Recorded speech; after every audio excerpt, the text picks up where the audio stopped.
Good morning, my friends, wherever you may be in the world today. Alan Clements here from the island of Maui in Hawaii, United States of America. Today is July 7th, 2021. The talk, a spontaneous talk, Totalitarianism versus Freedom. Lessons from Burma. Lessons from Burma for the rest of us living in democratic societies. Totalitarianism versus freedom. Lessons from Myanmar for the rest of us living in democratic societies. Many of you know that Burma is my Dhamma home, my spiritual home. I was blessed to first go there in 1977. I returned in 1979 as a samanera, a young novice monk, under the tutelage of my preceptor and Dhamma teacher, the late Venerable Mahasi Sayadaw. In August of 79, I took the higher ordination as a bhikkhu under his tutelage and resided at the Mahasi Satanayekta Meditation Center in Rangoon, Burma. I stayed for a few years, in and out, asked to leave, told to leave by the dictator several times, returned. Eventually I disrobed in 1984, returned to the West and continued pretty much my life as a monk, but as a layperson leading mindfulness or vipassana meditation retreats in various places around the world as a continuation of my love of the gift of Dhamma that I received from the nuns and monks and the lay people of the country of Burma. The gift of Dhamma is, in essence, the transformational tools to awaken the beauty of love, compassion, wisdom, and ultimately the radiance of freedom, and the human challenge to overcome the primordial forces of fear, of greed, of confusion, of delusion. I'm in deep indebtedness to generations of people who've kept alive the ancient practices of insight meditation, and more recently in the last 50, 60 years, the struggle in Burma for democratic justice, law of order, harmony, peace, rule of law without resorting to torture and violence,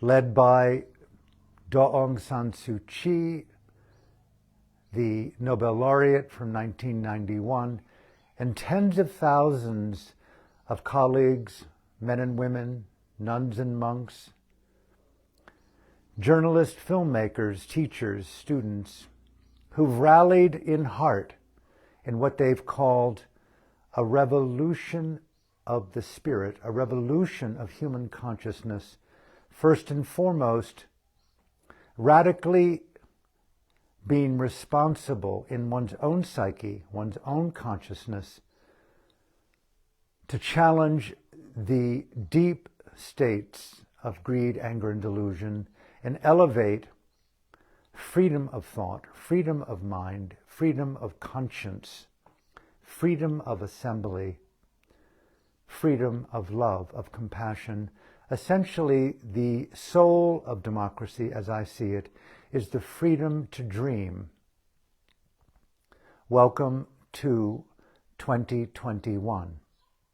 Months into what's been labeled in the country of Myanmar, Burma, a military coup d'etat,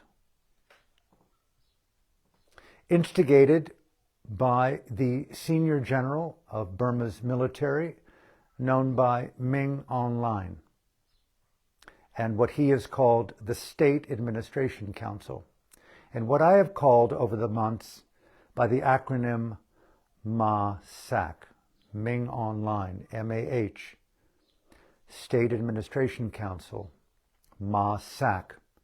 And I have designated in my own personal mind and conscience that acronym, those 6 letters, MAHSAC, as a terrorist organization. I am not alone. Millions of people around the world, many leaders, many members of the United Nations, equally have designated MASAC as a terrorist organization. Why would we use the word terrorism for a senior general of a military armed forces? On February 1st, 2021, we had a newly elected, free and fair democratic election in the country of Burma. Hundreds of civilian leaders were respectfully voted into power to continue Burma's experiment in democracy over the last 11 years. One of those leaders was the president, U Win Myint, the state councillor, Daw Aung San Suu Kyi, and hundreds of other parliament members elected freely and fairly in a nationwide election to continue a civilian government and the establishment of rule of law without the resorting to violence and torture and coercion. Burma had been a dictatorship for decades, a succession of dictators. The present one, the present Ming Online, the former senior general of the army, he is no longer a military commander. He is now in the earliest stages, and it's established through his own behavior that he is in the earliest stages of Pol Pot in Cambodia's Khmer Rouge. I personally know this, having studied the country for decades. 31 years ago, underground in the country for a number of months, I came out of the country, asked to write a book. It was titled, by me, Burma, the Next Killing Fields. Few people understood at that time the concept of genocide within Burma. I reported on it in the Karen state by the very military at that time, a predecessor of the present dictator, Ming Online, did an ethnic cleansing of the Karen area of the country, Karen Christians, citizens of Burma. Few people understood that. His Holiness the Dalai Lama did. He wrote a brilliant foreword to this very small book that I've offered freely on my website under books. Simply go there and you can download and read the PDF file of Burma, the Next Killing Fields. Jump time, 31 years. It's happened throughout the country. It's happened in recent time to the Rohingya in the Rakhine state. Ethnic cleansing. Yes, it's complicated. A country fraught with political, spiritual, psychological traumas, complexities, occupied by Britain for 135 years until Burma's struggle for independence in the 40s was successful, and it was liberated from the white supremacists in England after 2 wars subjugating the Burmese people in 135 different ethnicities and languages and dialects, a country the size pretty much of Germany or France or of the state of Texas in the United States, 54 million people, numerous languages, numerous religions. Welcome to 2021. Months into, not necessarily a military coup d'etat, a terrorist occupation of the country where if you look in just this 1 minute, The human rights violations that have been happening in the country of Burma today are beyond appalling. They're sickening. They're saddening. Mass incarceration, mass close-range assassination of adults, of teenagers, of children. Equally, the prisons have been filled with those who have resisted Ma Sak's attempt to desecrate democracy and try to remove from the psyche of the people their hope, their aspiration for freedom and democracy. We are witnessing today, for a number of months, and today especially, we are witnessing one of the most courageous, radical expressions of revolutionary democracy in action the world has ever seen. Pause. I woke up this morning. Here I am. I normally read the online edition of Burma's Time magazine, known as the Irrawaddy.org.com. Do a search and see the truth of the country. One article there. Influencers under siege. I've known this. I read it carefully twice. Every day, imagine this, every day in Burma today, and of course I'm going to get into the lessons for all of us here living in democratic societies with the issue of totalitarianism and freedom. In Burma today, on national television every day, there is a list that is placed and read, initiated by the terrorist leader Ming Online, of those so-called democratic voices, influencers, courageous resistors, protesters, doctors, nurses, filmmakers, journalists, midwives, professors, students, teenagers, rock stars, hip-hop artists, novelists, you and me, on national television with arrests warrants.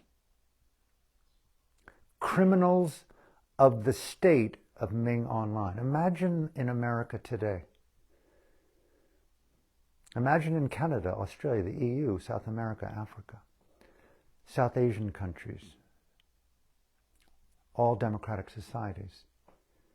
Because you want freedom, because you want to walk and talk and live and love and do the things that you do and I do every day of our lives here, to write books, to sing, to walk, to try to heal, to give back, to sing, to dance, to sleep in peace, to buy food, to grow our food, to develop permaculture farms, to explore the human psyche, to make love, to take our children to school, to walk, talk, swim, love, eat, play, dance, do yoga, meditate, be in psychotherapy, vote. You are a criminal of the totalitarian state. Welcome to Burma today. It is under siege on every level. And here I sit, here you sit. Here elected leaders around the world sit, stand, talk. The United Nations continues. The United Nations Security Council continues. The earth spins. We're in the 6th mass extinction. We'll go to dinner, we'll walk, we'll do our yoga, we'll meditate, we'll cry, we'll write, we'll text, we'll watch videos. Burma today burns, burning with the rage of totalitarianism. Why does it matter to me? Yes, I have a deep, deep emotional, spiritual, it's my heart. It's my aorta. It's the home of my Dhamma, the home of my people. More than America. But why does it matter? Why should it matter to President Biden? Why should it matter to Prime Minister Trudeau? Why should it matter to the United Nations? Why should it matter to democratic people, the rest of us living in the world, in free countries?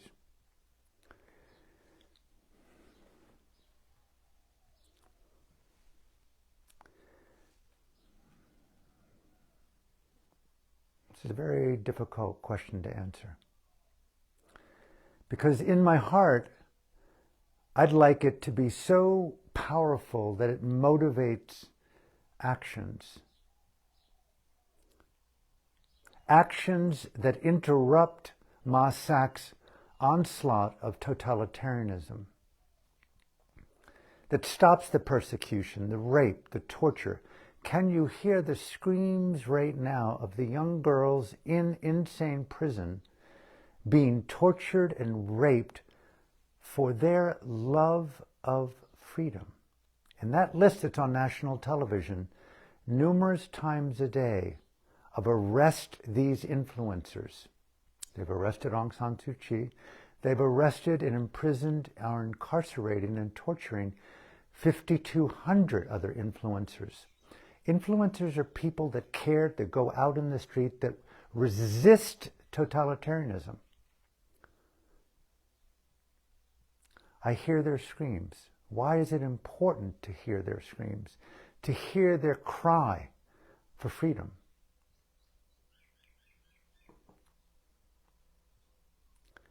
If my spiritual and my Dhamma life means anything,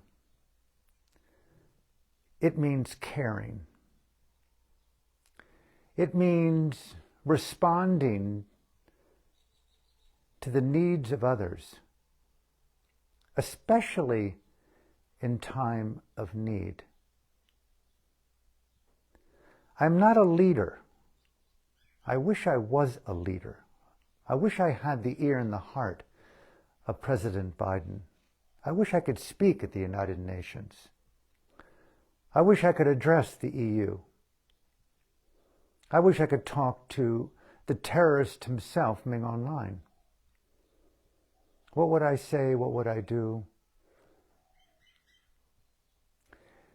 If my life means anything, my religion, my philosophy, my principles, my values, my right to vote, to live in a democratic society, it's about the necessity, for me, of caring and overcoming my own self-centricity to respond and to initiate helping those who are in need or in crisis.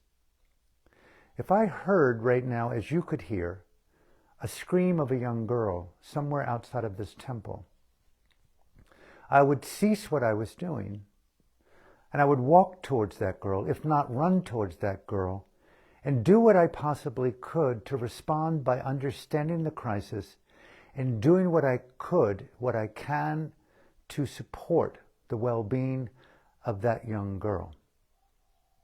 I don't understand why it's so difficult for leaders of the world to not hear the cry of a country, the scream for freedom of a country, the tears of family and friends and relatives. Pause. That list of people being arrested today, they're in hiding. They're going from home to home, village to village, living in jungle settings, deep forest settings, starving, disease-ridden. Many are dying. Many simply are disappearing. Why is it difficult? Why cannot we respond to the need, to the cry, to the scream, to the vision of democratic hope among the people of Burma? Why? Why is that so difficult? I'm asking myself. On a simple level, if a girl's crying outside the window, I would walk out there. If there was a serial killer on the loose on the island of Maui, there would be an all-points bulletin louder than a tsunami warning that this man or woman, or if it were a serial killer cult, a terrorist cult organization on the island, inflicting terror upon the people, we as a nation, we as a community, would respond by going towards the call of crisis without question and do everything within our power to stop the terrorism of people in our community. Why is that so difficult for the United Nations? Why is that so difficult for the EU? I ask myself, why is that so difficult for President Biden, Prime Minister Trudeau, the Prime Minister of Australia? Why is it so difficult for ASEAN? Why is it so difficult to respond to the needs of the people of Burma right now in their moment of epic need? Why? What prevents compassion and empathy? I ask myself, if I had President Biden's heart and mind and conscience, if I had the United Nations and I was speaking in front of them right now, what would I say to invoke in them a crisis of conscience to so critically interrupt the apathy, the complicity, whatever it was, the politics of inaction, to give rise to an ignition of compassion-driven conscience that motivates skillful action to respond as I would the young girl outside of this temple, or if there were a serial killer cult on the island of Maui, or in New York City, or in Cleveland, Philadelphia, Milwaukee, Miami, San Francisco, Santa Monica, Marin County, all points bulletin. Just as if a girl were being kidnapped and now there's an Amber Alert. 9/11. Burma has had a 9/11. Why are not the people of the world responding? I ask myself that question. I could not believe reading that article this morning.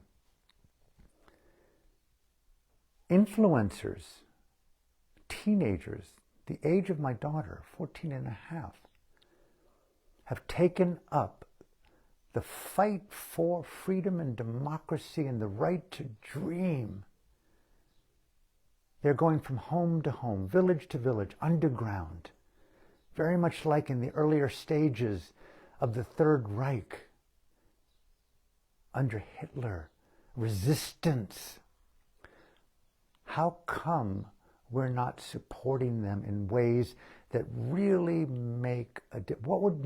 What is a difference? What could I do? What would I do? What am I advocating? What are the lessons here that we can learn about the crisis in Burma? Because they're arresting the family, the friends, the relatives of those protesters, those resisting, those radically courageous, spiritually wise, unthinkably profound activists all throughout the country in Burma. Ming Online, the terrorist, just like China's nuclear-armed, bioweapon-driven premier, Xi Jinping, they're incarcerating the family and the friends of the protesters. How maniacal is that? My daughter's taken to the street. I'm in jail. I've had my arms tied behind my back. They put a hood over my head, and they're beating and kicking me and threatening if I don't say where my daughter is, when she is found, they will rape her.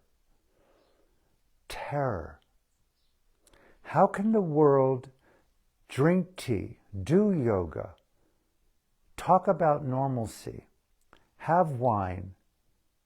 How can leaders, how can the United Nations, how can the UN Security Council not respond to the right to protect the necessity, the urgent necessity to protect the people of Burma. Why? They're not family. They're not humans. They're fourth world people. We're in denial about them. They don't matter. We're colluding with Xi Jinping in China to continue his extraction of oil and gas from the Bay of Bengal. We don't like Daw Aung San Suu Kyi for the international propaganda campaign to vilify her. We don't understand her. She's too good looking. She's too educated. We don't like her. The guilt of British occupation and white supremacy. Why is it there is no action being taken to support the people of Burma? There's something in that psychology. I don't want to just psychologically try to understand why inaction is taking place. I want to evoke an eruption in apathy. And do I have what it takes?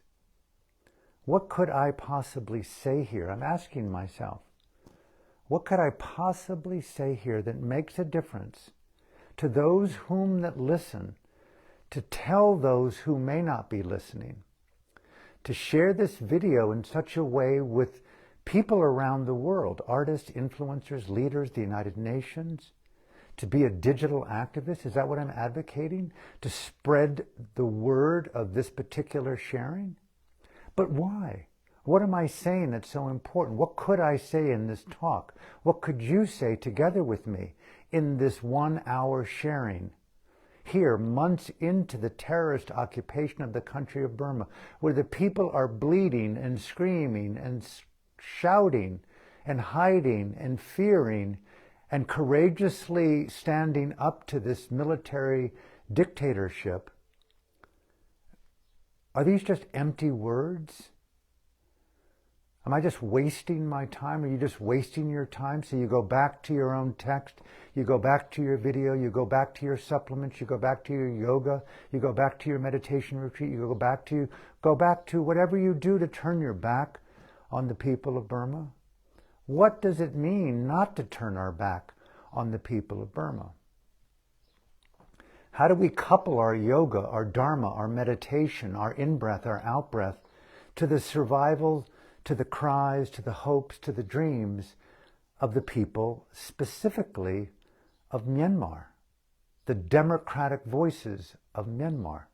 How do we couple our integrity, our conscience, our dedication to freedom as inseparable to the people of Burma?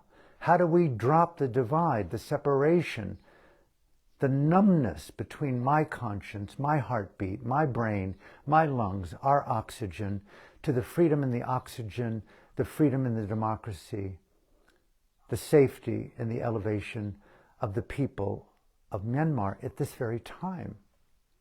If that was my daughter in Burma, if that was your son, Mr. Biden, in Burma, would you simply issue a press release? Would you sanction some of the family members of the military terrorist group and be happy to go home at night, drink wine to celebrate, and do what you do as another night in the White House? Or would you do something so radical because you feel in your own heart that that son of yours over there, Hunter Biden, is your blood, is your DNA? How does a leader empower another nation as family sufficiently enough to respond as if that other country were a family, a wife, a brother, or a sister? Is this an unpractical association?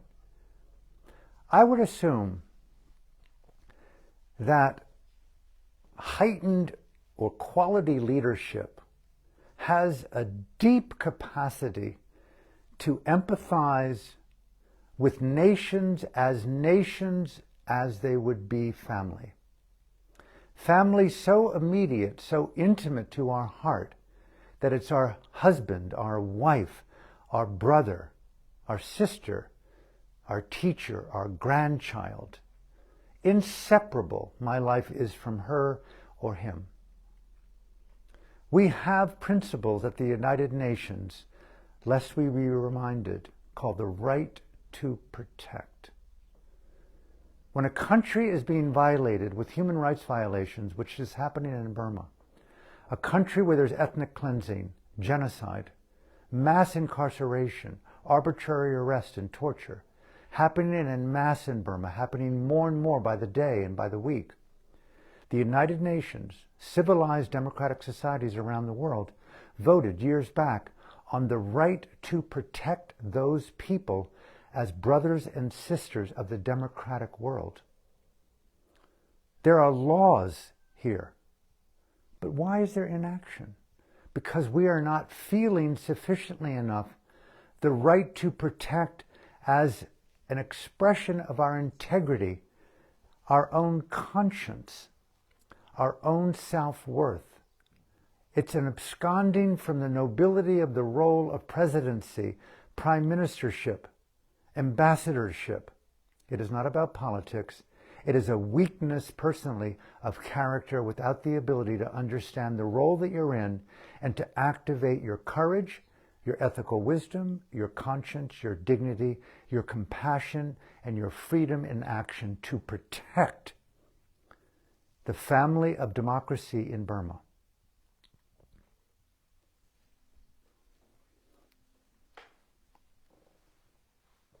How to go from this level of a conversation to absolute action? Challenging question. When I was in the monastery in my first year,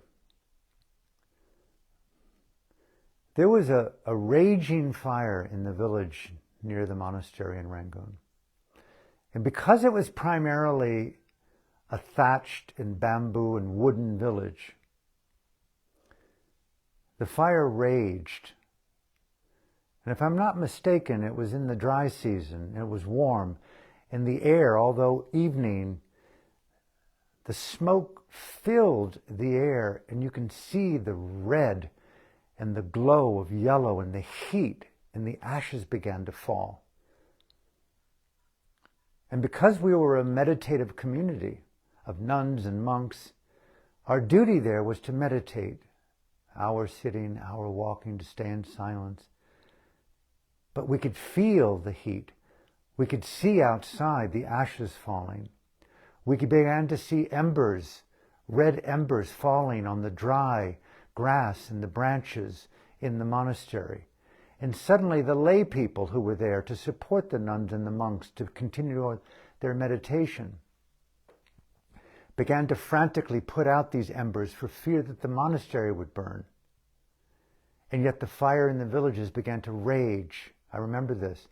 And suddenly all of us in the monastery, even the nuns and the monks, everyone began to participate in putting out the fire for fear that those embers would burn our very home, our very robes, our very lives, our futures dead, nowhere to escape.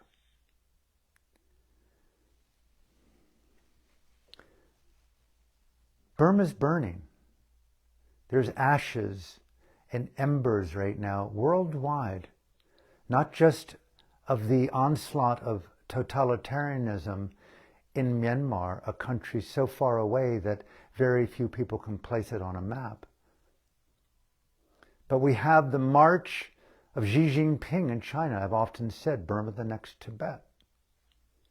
How is it that the United Nations Security Council, 15 members, how is it that the United Nations Security Council, the empowerment to decide the wisdom of human rights, how can we have someone like China on? A genocidal nation who consistently protects the terrorist organization in Myanmar, both with rhetoric and with weapons and with money.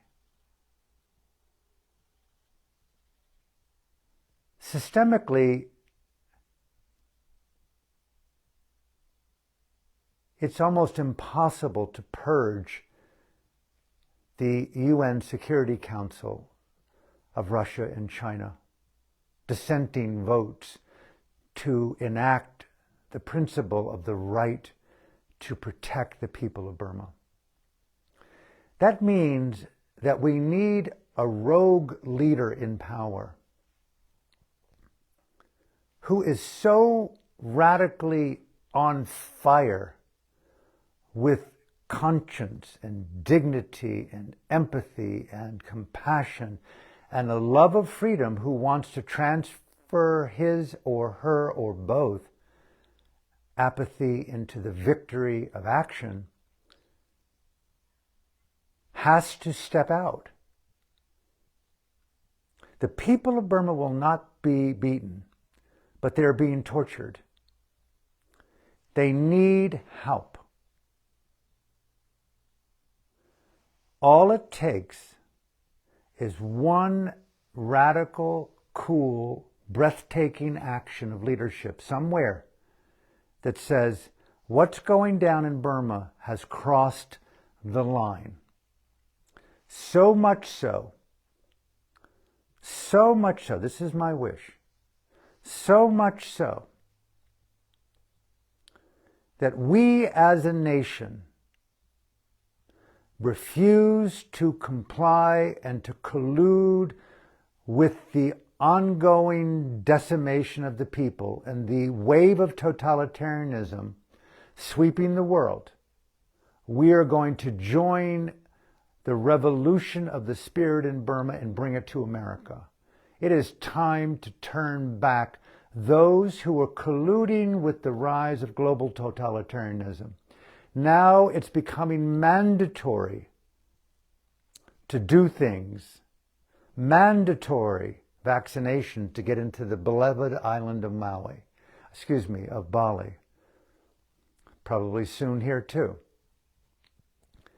Totalitarianism is beginning to sweep the world, and a very acute expression of it is in Myanmar. What would I do, Mr. Biden? Sanctions are not enough, United Nations. We need to act right now. Cut off every weapon, every dollar that goes into the country of Burma and to anyone associated with doing business with these evil Masak. Cut, divest, and dry up the weapon, munition, and dollar supply of the terrorist organization in Burma, number one.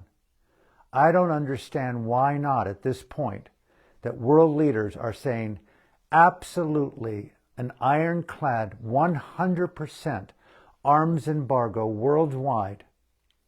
And if Putin and Xi Jinping of China do not participate, do everything in the world to isolate those two nations as well, and draw a line in the sand between democracy and totalitarianism, and let's call the fight is on.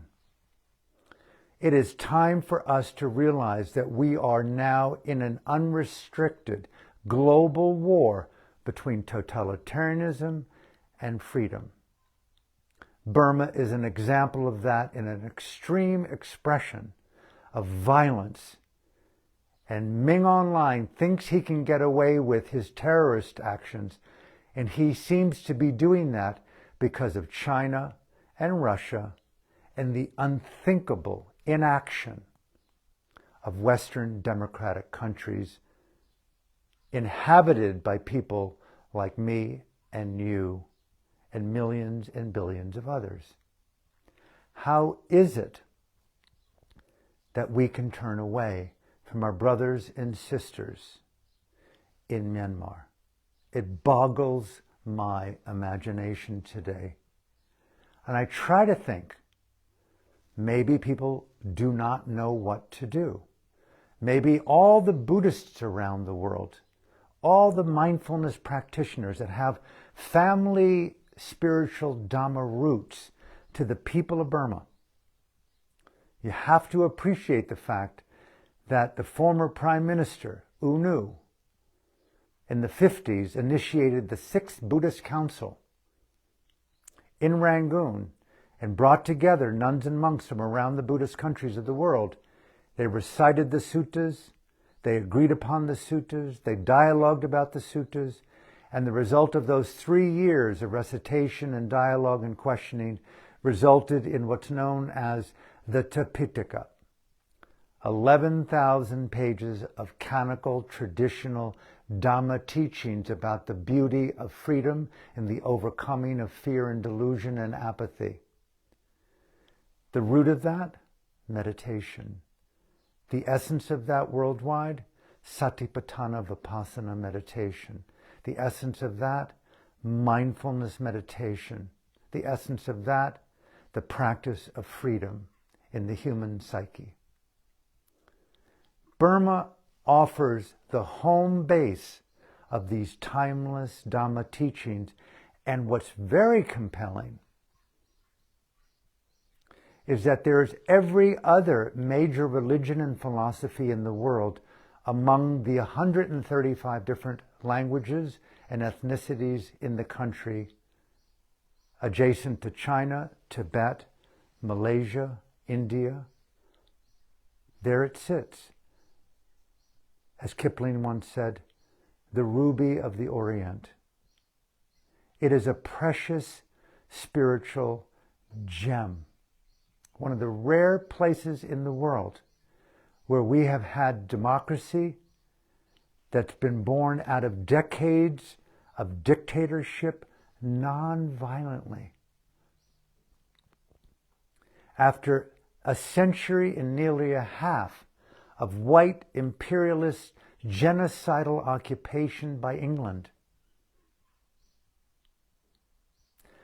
rich in natural resources, thus China's preoccupation and the world's media preoccupation with deflecting the real issues in Burma, the real issues in Rakhine State, the real issues beneath the Rakhine crisis: money, oil, gas, slave labor, rubies, lumber, timber, pearls, meat, fish, prawn. The incarceration of Burma for money, privilege, and profit. Activists worldwide isolate on Burma. Spiritual people worldwide, mindfulness practitioners, meditators, Buddhists of all traditions, isolate our activism, our dharma, our visualizations, our mantras, our asanas, our boycotts, our eyes, our conscience, our love of freedom, our gift of compassion, our generosity, our cryptocurrencies, our fiat, our money, our time, our conversations, our shares, our likes. Don't swipe the wrong way for Burma. This is the moment to stand in solidarity with not just Burma, but with freedom, and to challenge totalitarianism. Take up the good fight, yogis. It is time for all of us to get off our cushion. It is time for all of us to get off our mat. It is time for all of us to get out of our white privilege. It is time for all of us to snap the coma of justified inaction, Mr. Biden. Secretary of State Blinken, call me, talk with me. I will process with you kindly how to activate your conscience sufficiently enough, sir, to awaken actions with President Biden and other members of our Senate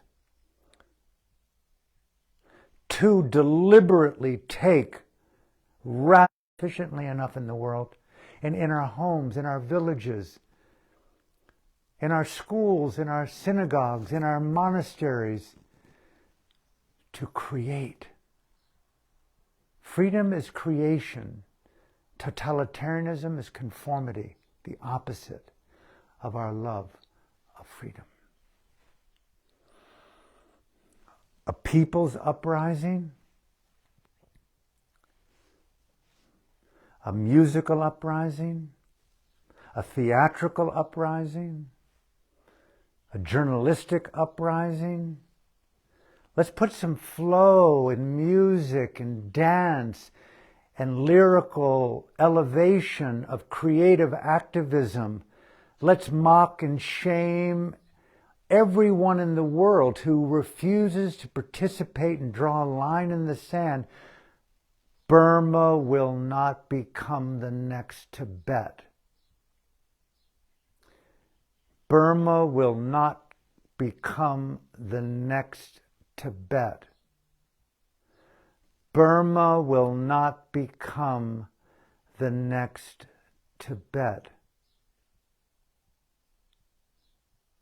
What happened in Hong Kong under the deliberate genocidal control of China's nuclear-armed, bioweapon-driven dictator Xi Jinping, the desecration of the democratic hopes of the people of Hong Kong under the watchful eye of the world. Tiananmen Square, recently in Apple News in Hong Kong. 500 police under the direction of Xi Jinping enters Apple's offices and arrests everyone that's prominent. Freedom of press and speech killed silently with a few little articles and now forgotten. Are we going to let the Dhamma and the beauty of Burma as the child of democracy?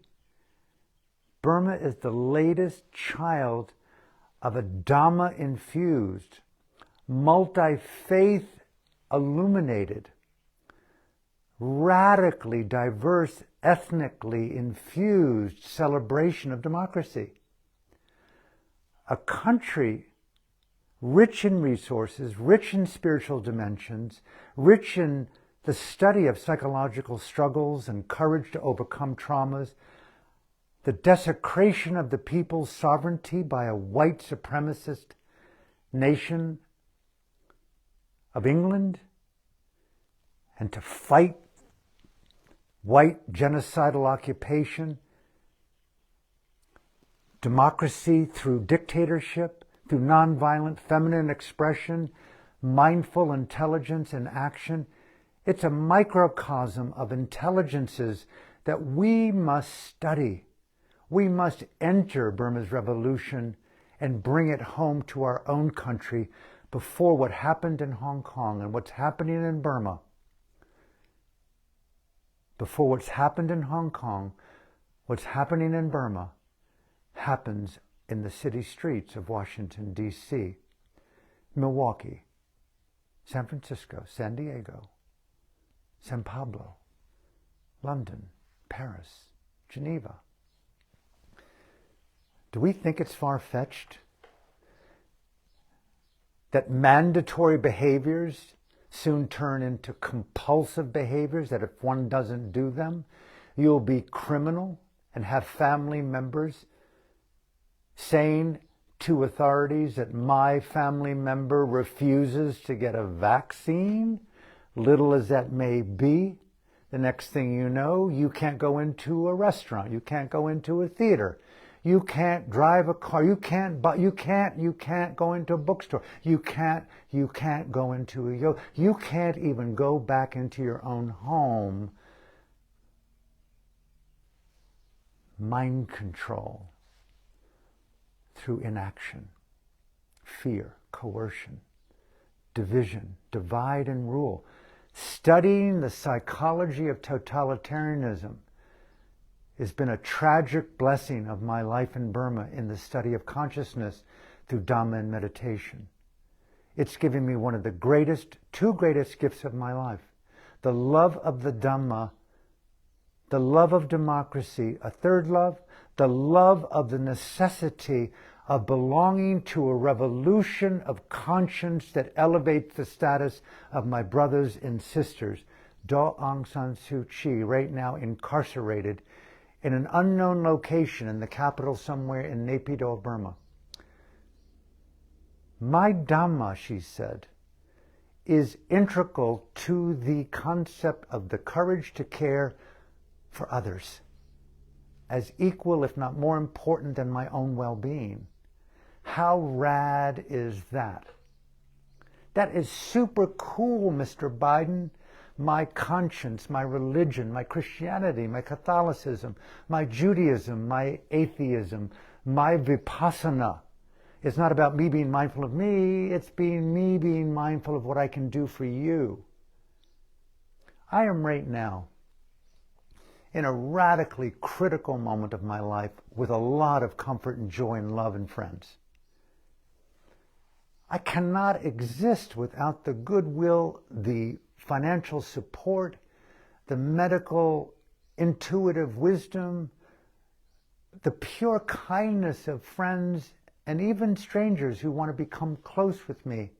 Without their goodwill, without their financial support, without their opening their homes, I am in their company as a child in need of that level of support, and also dealing at a radical level of medical complexity. It's insignificant to me. I don't want a memorial. I don't want some form of gathering to celebrate my life. I want to go quietly. But what I don't want to do is to go quietly about the people that have been loyal to me in my own development. The people of Burma. Not just the Buddhists. It's a breathtaking circumstance to learn from. And equally, that little distant land over there called Myanmar, that little ruby, it needs a ring or a necklace. It needs to be worn, not just thought about. Let us participate, talk, write letters, share this video. I wish I could give copies of my book with my colleague Fergus Harlow that we spent a decade of hard-earned time. Loved every minute of it, bringing to life Burma's Voices of Freedom, 4 volumes. I wish someone would just buy 10,000 copies of them on any of the Amazons or Barnes & Noble or any of the other online retailers and send them to every leader and journalist in the world and every ambassador in the United Nations and everyone at the Hague's criminal court. Read the lives and the minds and the struggles of Burma's political activists who spent days, months, years, and decades as political prisoners in the gulags in Burma under Ming Online and Tan Shui, 2 of the most evil men in modern history, along with Ne Win. Lessons in totalitarianism and the necessity of struggling for freedom and coupling that struggle with our Dhamma, our meditation. I wish I could speak to the Buddhist leaders of the world on the necessity, the conscious necessity of not absconding from the gem of the human mind, conscience, in action. If our holiness, if our Dhamma, our meditation, our enlightenment means anything, right? It means compassion in action for those who are in need, our brothers and sisters, not just in the Dhamma, but totalitarianism versus democracy. totalitarianism versus freedom. First and foremost, we are citizens of freedom, not of Buddhism, not of America, not of Canada. We're citizens of freedom. We're citizens of the earth. That means inherently we must have a responsibility to enact empathy, compassion, and caring in action. There's a fire over there in Burma like it was in the monastery. I remember seeing monks slowly awaken from their samadhi, their pursuit of enlightenment, smelling the smoke of totalitarianism, coming closer. It motivated action. The burning, they could hear it in their mind, the crackling of the forest. I could see it in my own mind. And suddenly you got up off your cushion. You got up out of the White House. You got up off of the comfort of five-star restaurants in the New York ambassadorial circuit. You got up off of your EU apathy. You got up off of, you got up off of, you got up off of, because the fire was coming close to home. We're going over the precipice of the sixth mass extinction, global warming, temperatures 50 degrees centigrade in rare places of British Columbia. Do we feel it? Ooh, that really burned my hand, but oh. Isn't that the psychological existential dilemma of how to decathex from numbness, apathy, fear, prejudice, separation?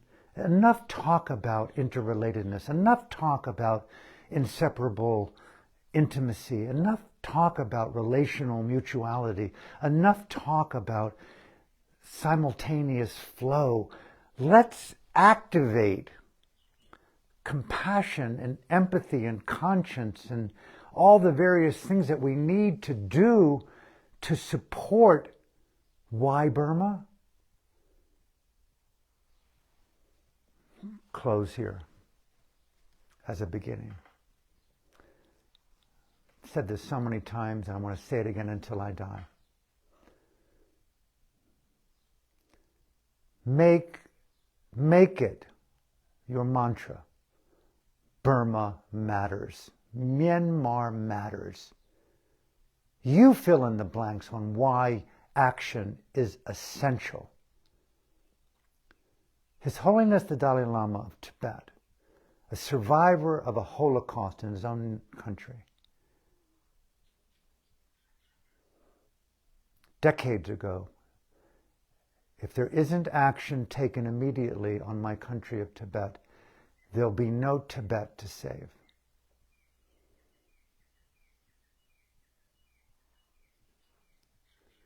There'll be no Burma to save if there is an action taken, Mr. Biden, Mr. Blinken, ambassadors of the United Nations, leaders of the free world, citizens of democratic nations worldwide. There will be no Burma to save. What can be done? Everything can be done. Every means of support. Telling a friend, sharing this video, writing a congresswoman, a congressman, a senator, flooding the Oval Office with text, emails, and phone calls. Make them put in 500 new lines with voice messages to take so many incoming calls. Mr. Biden, Mr. Blinken, act, act, act. What do you want me to do? Listen to Mr. Clements tell you what you should do. Do what the United Nations agreed upon in 2007. The right to protect a free nation, which was Burma, with an elected civilian leadership that a terrorist organization known as their former military run by Ming Online said no to. It's not a military coup. It's like a serial killer. It's a 9/11 attack on the trade, and Ming Online is not going to get away with it this time. Dictatorship is not going to get away with it. Don't call it Burma. Call it totalitarianism. The march of China will not be the next Burma will not be the next Tibet.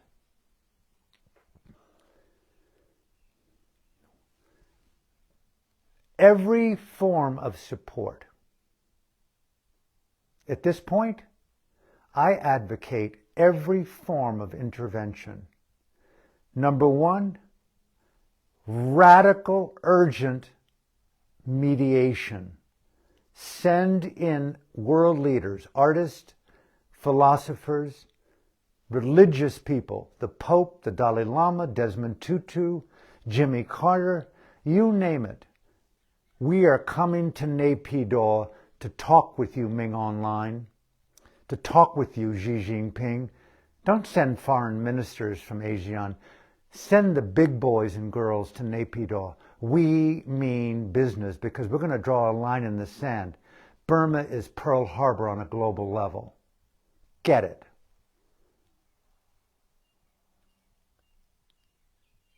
Let's talk about it. Meanwhile, release 5,200 people from the gulags in Burma. Not tomorrow, right now, Ming Online.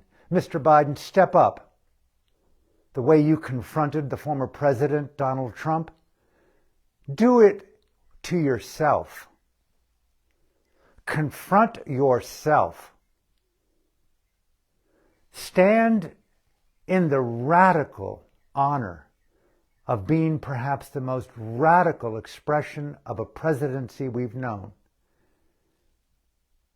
and challenge Ming Online and Xi Jinping and Putin and say, you will not continue what you're doing in Burma. No press release. Release Daw Aung San Suu Kyi and U Win Myint and every other person incarcerated. Now, take down those arrest warrants on your national TV. Cease that maniacism. Equally, while he's contemplating in Naypyidaw to believe or not this direction, radical arms embargo, radical monetary embargo, cut all oil, gas, ruby, and slave labor to the country going in and out, isolate, and look into the eyes of totalitarianism and say, no, enough is enough. Freedom must reign. And bring a ship, medical or armed or both, to the Bay of Bengal off the coast of Myanmar and just anchor it there. I say make Burma as equally important as Taiwan. Don't let Burma become what happened in Hong Kong, and certainly not in Tibet. Do not. We rarely ever have a Dhamma-infused, multi-ethnic, multi-religious, radical nation, wildly luminous with mindfulness and compassion in the country and nonviolence at stake. This is a precious child of democracy, a very rare incarnation of democracy in the world. Burma not only matters as a democratic nation, trying its best to understand rule of law without reverting to violence and desecration, torture and assassination and incarceration and intimidation that Ming Online is doing as a dictator, as a foot soldier of Xi Jinping. But it's a radical expression of a new form, a new radiance of democracy. Give Burma a chance to breathe in the liberty of its intelligence and its conscience, a radical expression. Put that ship, medical and armed, off the coast of Burma. Give the people moral, spiritual, democratic support and hope. Draw a line in the sand. Burma is a global Pearl Harbor. Give them medicines. Give them fiat. Give free cryptocurrency to the people of Burma. Make the country of Burma a Bitcoin capital of the world. Infuse the country with an alternative economic system right now. Give them medicine, give them cryptocurrency, give them fiat, give them hope. Most of all, challenge totalitarianism. And let's draw a global circle around Myanmar and let the people of Burma know at this point in time, just like the liberation of Germany under Hitler, let's not do what we did and allow the world to collude and wait until 20 million people died. There's 55 million people in Burma. They are capable of genocide. I have documented it. The world knows it. Ming Online is a genocidal psychopath. This is just trinkets and circus time right now.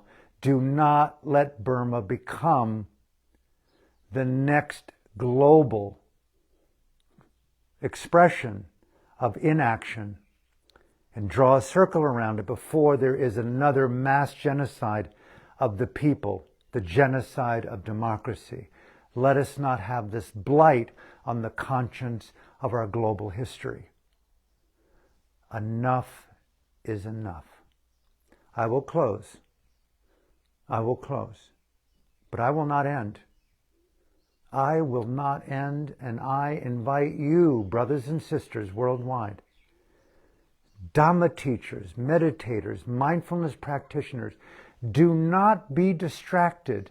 Include in your expression of empathy, compassion, mindfulness in action every means possible through finances. Support underground the people of Burma, cryptocurrencies, medicines, digital support, information. Make a bonfire of freedom for the people. Put the fire of totalitarianism out. The great Lutheran priest, we can never recite this enough. Bear with me. Stand with me. The great Lutheran priest, Martin Niemöller, a sympathizer of the Third Reich, of Hitler. Imagine. A sympathizer. Colluding. After 5 years in Auschwitz, he made the comment. He wrote the poem.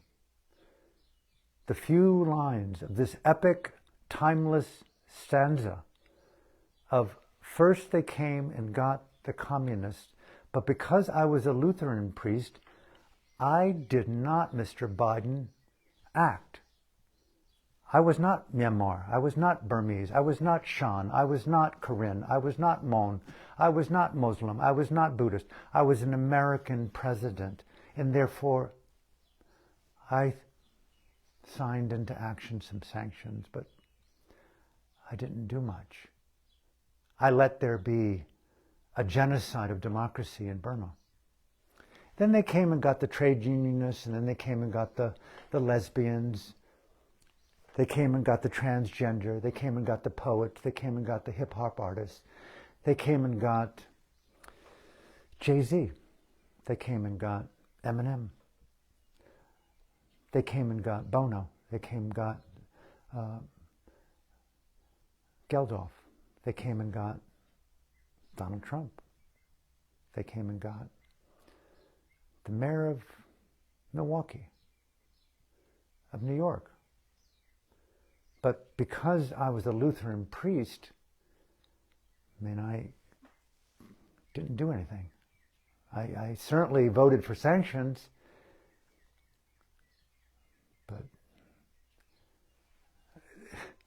some boy and girl right now, probably yet born, is going to study the machinations of inaction and apathy and really develop an app, an artificial intelligence, psychedelically infused, mindfully illuminated, behavioral connectivity to the soul of inaction that motivates conscience, dignity, and compassion in a skillful expression of intervention of torture, assassination, and the wave of totalitarianism anywhere it's ever felt.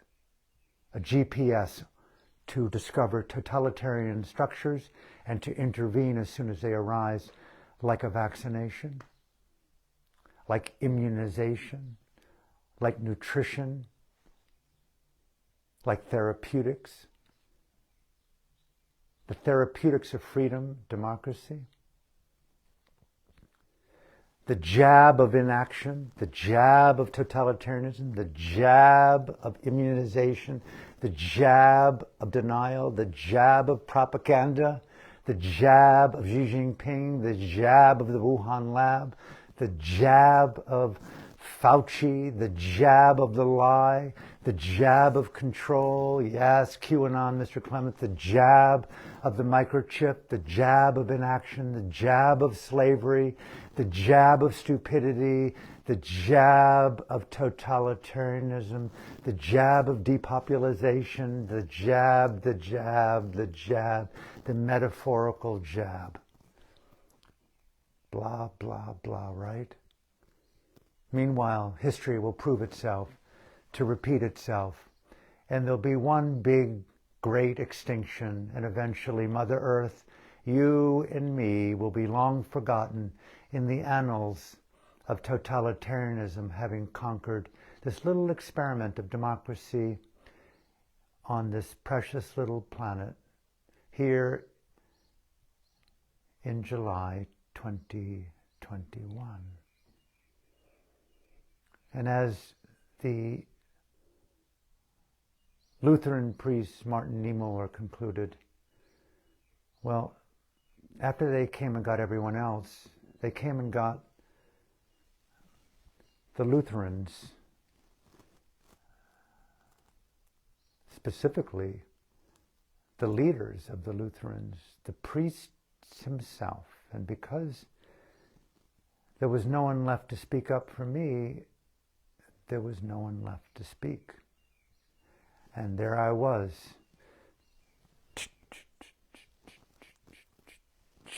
chugging right to Auschwitz. 20 million people murdered.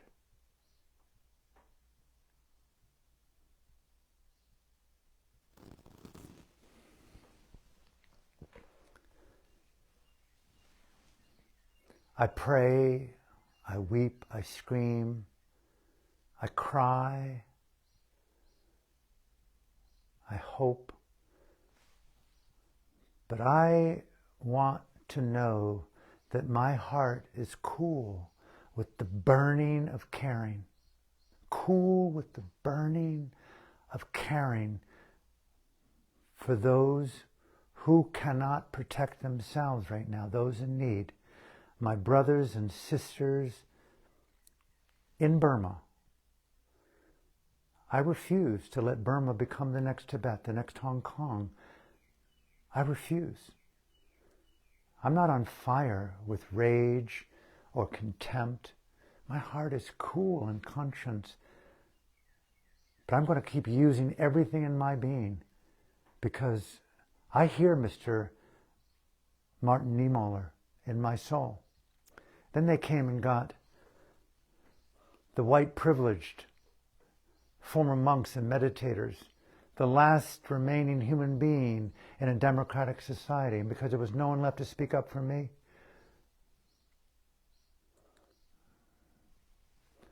what does it take to soften the divide between I and other? Enough so that it activates the innate dignity and conscience to serve and to act. Leaders around the world, if you hear this, act. Act, act, act. Do not talk anymore. Send money, send medical supplies, send a mediation team to Naypyidaw, send armed ships, medical ships off the coast of Bay of Bengal. Refuse to allow nations in the world to give arms, to sell arms, to train military in Burma to use arms, to cease any financial support to the military elite, the terrorists in Burma, cease and desist, isolate and direct our actions of conscience and dignity, and let's save Burma. The new mantra in the world for democracy: Burma matters, take action now. From my heart to yours, thank you. I hope to see you tomorrow at the same time.